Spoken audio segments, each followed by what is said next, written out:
మీ పిల్లలు గంటల కొద్దీ మొబైల్లో మునిగిపోతున్నారా? వారు ఇన్స్టాగ్రామ్లో ఎవరితో చాటింగ్ చేస్తున్నారో మీకు తెలుసా? మీరు ప్యాలెస్ల లాంటి ఇళ్లలో సెక్యూరిటీ మధ్య భద్రంగా ఉన్నామని అనుకుంటున్నారా? అయితే ఈ స్టోరీ వినాల్సిందే.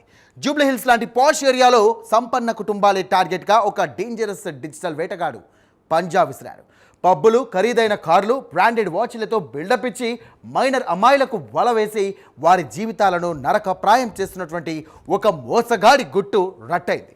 అసలు ఎవరి చంద్రశేఖర్ ఆజాద్? అతని వెనుక ఉన్న ఆ రహస్య సామ్రాజ్యం ఏంటి? ప్రేమ పేరుతో ఇతడు సాగించిన బ్లాక్మెయిల్ మాఫియా గురించి సంచలన నిజాలు ఇప్పుడు చూద్దాం.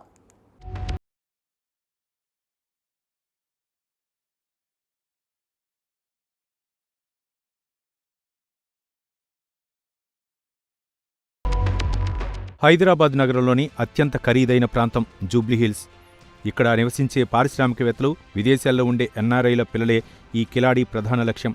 నిందితుడు చంద్రశేఖర్ ఆజాద్ అలియాస్ అర్జున్ ఒక పక్క ప్రణాళికతో తన వేటను మొదలు పెడతాడు.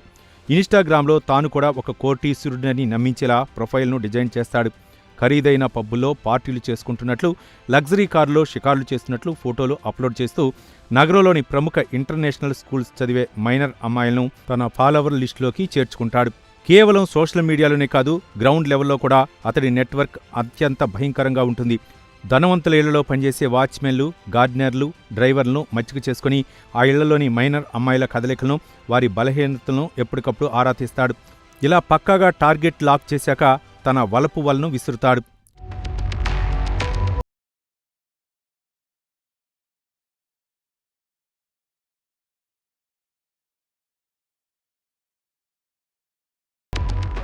పరిచయం పెంచుకున్న కొద్ది రోజులకే తీయటి మాటలతో అమ్మాయిలను ముగ్గులోకి దించుతాడు. అర్జున్ అనే పేరుతో తన అసలు గుర్తింపును దాచిపెట్టి ప్రేమిస్తున్నానంటూ నమ్మిస్తాడు. అమ్మాయిలకు తెలియకుండానే వారితో ఏకాంతంగా గడిపిన క్షణాలను తన స్పై కెమెరాల్లో నిక్షిప్తం చేసుకుంటాడు. ఒక్కోసారి బాధితుల వ్యక్తిగత ఫోటోలు, వీడియోలు చేజిక్కించుకున్నాక అప్పటి వరకు సాఫ్ట్గా ఉన్న అర్జున్ కాస్త కిరాతకమైన బ్లాక్మెయిలర్గా మారిపోతాడు. ఆ వీడియోలను సోషల్ మీడియాలో పోస్ట్ చేస్తానని, తల్లిదండ్రులకు చూపిస్తానని బెదిరిస్తూ లక్షలాది రూపాయలు డిమాండ్ చేస్తాడు. పరువు పోతుందన్న భయంతో ఆ మైనర్ అమ్మాయిలు ఇంట్లో ఉండే నగదును, బంగారాన్ని దొంగిలించి మరీ అతడికి అప్పగిస్తున్నారు. ఇతడి మాయాజాలంలో చిక్కి ఇప్పటికే సుమారు 20 మందికి పైగా యువతులు సర్వం కోల్పోయారు. నిందితుడు కేవలం డబ్బుతో ఆగకుండా బాధితుల్ని శారీరకంగా కూడా లోపరుచుకుంటూ వారి జీవితాలతో క్రూరమైన ఆటలాడుకుంటున్నాడు.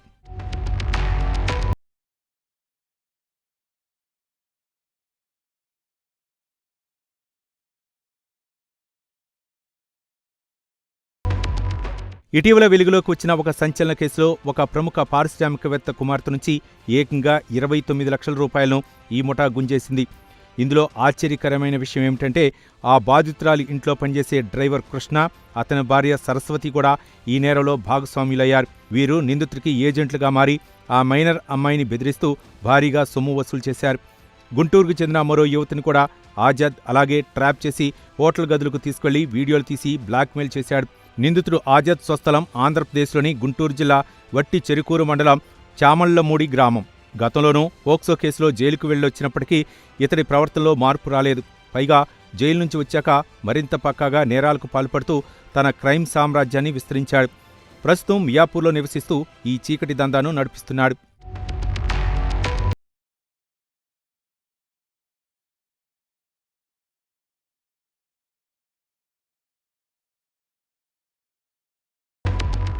వరుస ఫిర్యాదులతో రంగంలోకి దిగిన జూబ్లీహిల్స్ పోలీసులు, షీ టీమ్స్ అధికారులు ఈ కేసును అత్యంత సీరియస్గా తీసుకున్నారు. ఇన్స్టాగ్రామ్ ఐపీ అడ్రస్లను ట్రేస్ చేస్తూ నిందితుడి కాల్ డేటాను విశ్లేషించారు. నిందితుడు తన లొకేషన్ను నిరంతరం మారుస్తున్నప్పటికీ టెక్నికల్ ఎవిడెన్స్తో పోలీసులు అతడిని చుట్టుముట్టారు. జూబ్లీహిల్స్ ఇన్స్పెక్టర్ శ్రీనివాసులరెడ్డి, ఎస్ఐ వినోద్ కుమార్ ఆధ్వర్యంలో పక్కా ప్లాన్తో మియాపూర్లో తనిఖీలు చేసి ఆజాద్ను అదుపులోకి తీసుకున్నారు. అతడి దగ్గర ఉన్న మొబైల్ ఫోన్లు, ల్యాప్టాప్లను సీజ్ చేయగా అందులో అమ్మాయిల ఫోటోలు, వీడియోలు లభ్యమవటం చూసి పోలీసులే విస్తుపోయారు. నిందితుడికి సహకరించిన డ్రైవర్ కుటుంబ సభ్యుల నుంచి కూడా సమాచారాన్ని పోలీసులు సేకరిస్తున్నారు.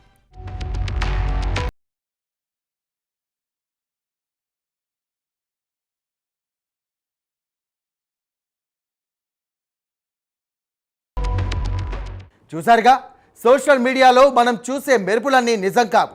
అందమైన ప్రొఫైల్ వెనుక అదను కోసం వేచి చూసే కిరాతక మృగాలు ఎన్నో ఉన్నాయి. డబ్బున్న కుటుంబాలలోనే మైనర్లనే టార్గెట్ చేసుకొని సాగుతున్నటువంటి ఈ హనీ ట్రాప్ వ్యవహారంలో తల్లిదండ్రులు అత్యంత అప్రమత్తంగా ఉండాలి. మీ పిల్లల ప్రవర్తనలో ఏమైనా మార్పులు వస్తే గమనించండి. వారు ఎవరితో మాట్లాడుతున్నారో, ఏ పబ్లకు వెళ్తున్నారో నిఘా ఉంచండి. నేరం చేశాక శిక్ష నుండి తప్పించుకోవడం ఎవరికి సాధ్యం కాదు.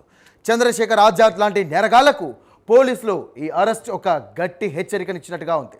ఇలాంటి అక్రమార్కుల ఆటలు సాగనివద్దంటే ప్రజల్లో చైతన్యం అవసరం. ఎవరైనా ఇలాంటి భేదింపులకు గురైతే కనుక భయపడకుండా వెంటనే పోలీసులను ఆశ్రయించండి.